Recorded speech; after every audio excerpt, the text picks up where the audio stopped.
Okay. Coach, all yours. Kickoff returns. Mike, you can correct me or speak up on this too, is I think as coaches, you look at what are your priorities on kicking game. We don't practice all of our segments the same.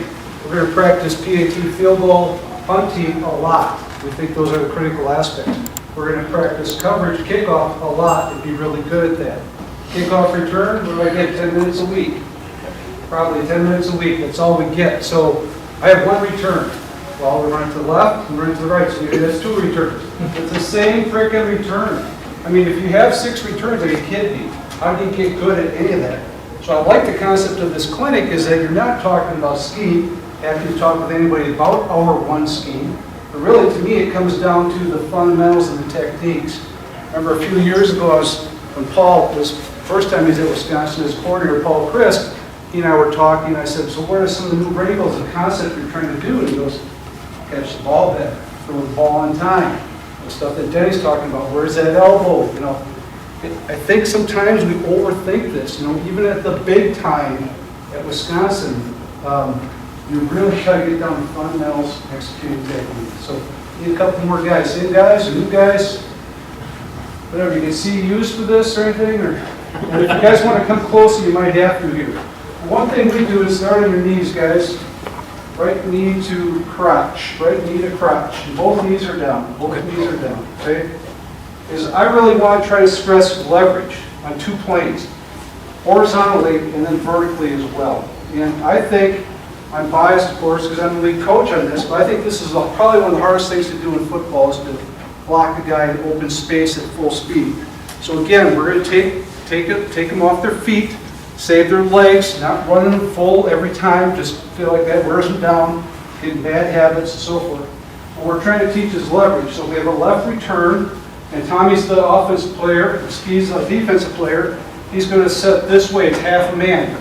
The old wishbone talking, what we used to say, Rick, half a man, get your inside half on his outside half. Our father even had shirts, so we'd have a white and red jersey sewn together. Guys that can do this would really be good. So we're trying to get leverage on this plane because the ball is going to the left. So Tommy's the offensive man, so he'll sit his butt back on his heels. Ski stays nice and tall. So now this gives us that vertical leverage. You got to play with bent knees. And we're trying to teach the strike. So if we're going left, his right hand is going to be thumb up, elbow in tight, hitting right there. Your outside hand is on the point. So we say peck, point. Peck, point. Those are the coaching points. I want to see this, as coaches, you got to move. I want to see these arms going up so it's an incline press, not a bench press, okay? So in the whistle, you're going to strike them 3 times, easy, your friends. Okay, then reset. Okay, then I'll say riverside. They don't move, I move, okay, because you get a lot more reps in this way. So now he sits back. Can you sit back? You're up tall. We're going left return, so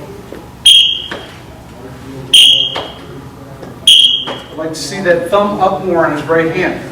And we now set the other way. Now we're going right. He's on offense, he's on defense, riverside.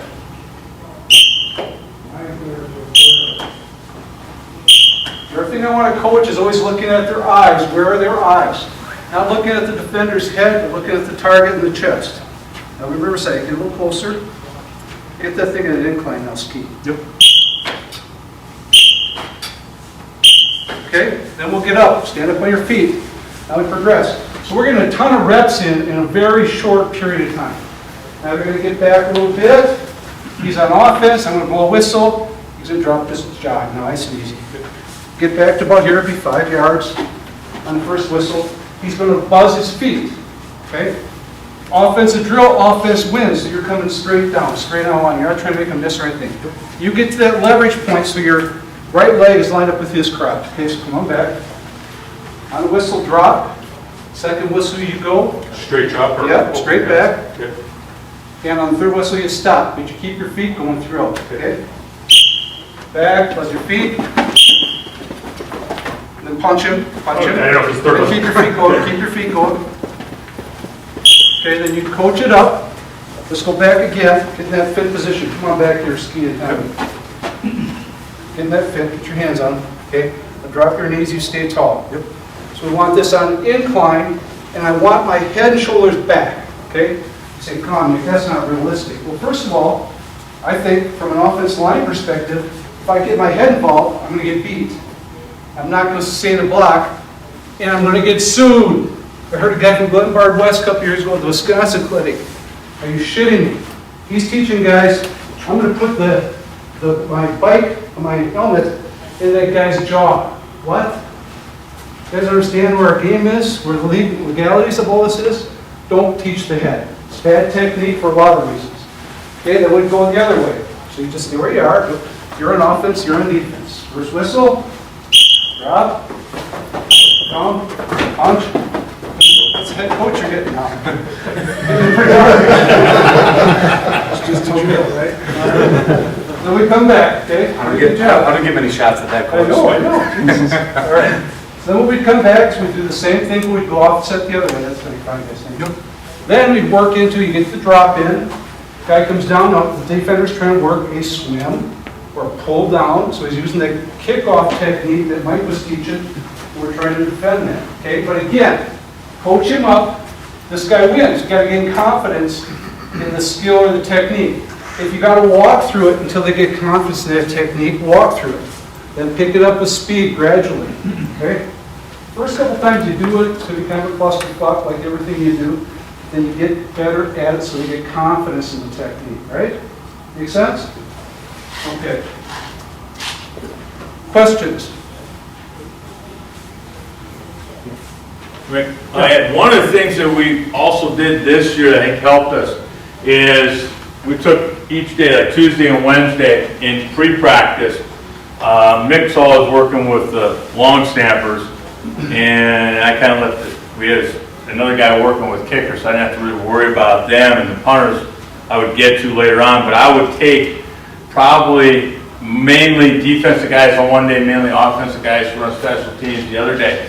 And we actually worked this drill, but with the concept of the guys who were on kickoff team would focus on their kickoff technique. So one day, a couple reps would be under pad, a couple reps of stab and shed, a couple reps of shock and shed, and then also work hard to coach up at the same time the guy who was just dropping back and working where they're going to be, where their initial contact was.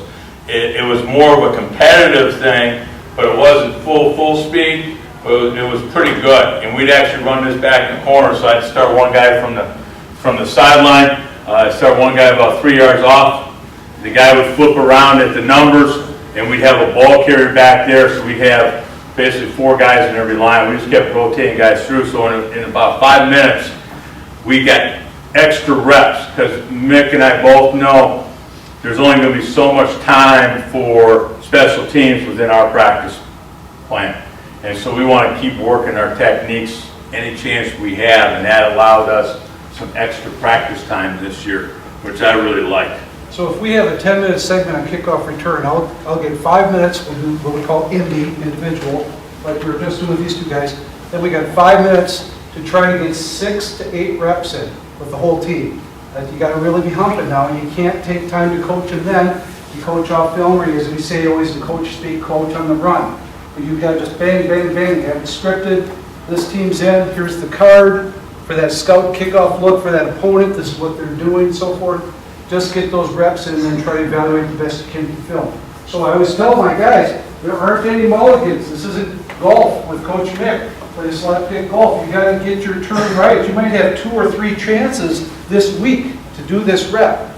And if you screw it up on Saturday, guess what? We're going to find somebody else to go in there for that spot. I mean, that's just the way you got to do it, I think. A couple other thoughts I'd have, guys, on, as Mike said, I work with the snappers. The team within the team, and this might be, I might be completely full of shit on this, but after 30 years of this now, I really believe, because we use a 4-man surface on our PAT field goal protection. We have 2 wings on the same side. I don't think that guy in our league, or Division III college, could block that if your time is good, if he's never blocked. In fact, we'll take our tight end on the 4-man edge and step down. Because to me, that elephant protection is the most something you can do. They can't get inside there. Whoever that guy is, he cannot get there in 1.25 or less. I don't think he can. I might be wrong. If you ask my wife, am I full of shit? She might say yes. If you ask my first wife, for sure she'll say yes. Coach, question on the technique. Why the thumb up? What's the reason behind that? I think it's the same thing we try to teach, well, defensive line, offensive line, blocking, is you've got so much more power, and I'm not a FIA guy, I was an art teacher, so the FIA guys can tell me, Steve, you've got more power with your elbow in here than you do here, correct? Right. So we always teach, we want to strike with our thumbs up. Yes, Mike? Defensive line, offensive line, it's all the same thing, except we get snap count on offense, that's it. Mick, are you foot to foot? What's that? Are you foot to foot? No, well, get about a 6-inch split. So we make that a little bit longer there. Yep. Now, we go 1-2-5 in our PAT field goal. And I think it's kind of a Goldilocks thing. I think you don't want to be too fast either, because we coach our kickers. He's got to start that approach before the ball's down. I don't think there's any other way you can do that. If you wait till the ball's placed and then start, it's going to be really hard to get 1-2-5. Don't you think, Mike? Yep. I mean, it's almost impossible. So we got our guys, they practice a lot. They're down to 1-1, 1-2, 1-3, and sometimes that's too fast. So we don't want it too fast, we don't want it too slow, we want it Goldilocks, just right. 1-2-5, 1-2-1, 1-2-3, right there is good. Our punt operation time, snapper, punt, get off is 2. 2 is our target. I'd like to be closer to 2, but we're at 15 yards. And we never kick in a team situation without the stopwatch. Never. I mean, it doesn't make sense to me to say to guys, go to the deck with a whistle and you want to whistle, or we want a 1-2-5 and nobody's got a stopwatch out there. Give a stopwatch. And be on that every time. So, questions? Overload, extra point field goal, make a difference between college hash, high school hash. I know once you get to the hash where you're overloading, don't see it as much in high school. Yep. Hash difference, what's your thoughts there? Yep, we absolutely, I was inside the 12 or 10, Mike? 12. 12-yard line and in for a hash mark will overload. We also bring the snap in, directional snap in a little bit. So probably at 2 feet, bring it in off the hash. So the snapper is bringing that ball inside a little bit, opens up that angle, that target a little bit for the kicker. So, but not outside the 12, 10, 12. No. No, stay balanced. Yeah, That's stay just the balanced. angle. Okay. Yeah. If you were wider, high school hash, if you were wider, would you back that number up Yeah, a I little think you'd bit? have to. I think you have to, but I wouldn't, I'd have to look, run the math on it, to be honest with you, before I would tell you exactly where I would do it. So, The other thing I'd say, just in general, guys, not necessarily just special teams drills, but just coaching in general, is heard Tom Osborne say this at the Wisconsin clinic a couple of years ago, and this, gosh, this just resonates with me to my core, is you can never win enough. You can never win enough, so you better figure out whatever else that is and how you're shaping these young guys and making them better men. Mike and I are big into Joe Ehrman and inside-out coaching and that. I really believe that. I totally believe that, because if you're just focused on winning, oh my God, this game will eat you up and spit you out, and you won't be in it very long, because it is brutal. So you can never win enough. Understand that this is a journey, and the virtue really lies in the struggle, not the prize. I really, really, really believe that. But I really thank each and every one of you guys for staying in it too, staying in this game, because I think, and I hear some stuff, I could not go back to high school. I hear some of the stuff you got to deal with the parents. Holy shit. That's unbelievable to me. I just really feel for you guys to tip my cap to you for hanging in there, because it's the best game ever. And if we didn't have you guys, man, oh man, those kids are lost. So, questions?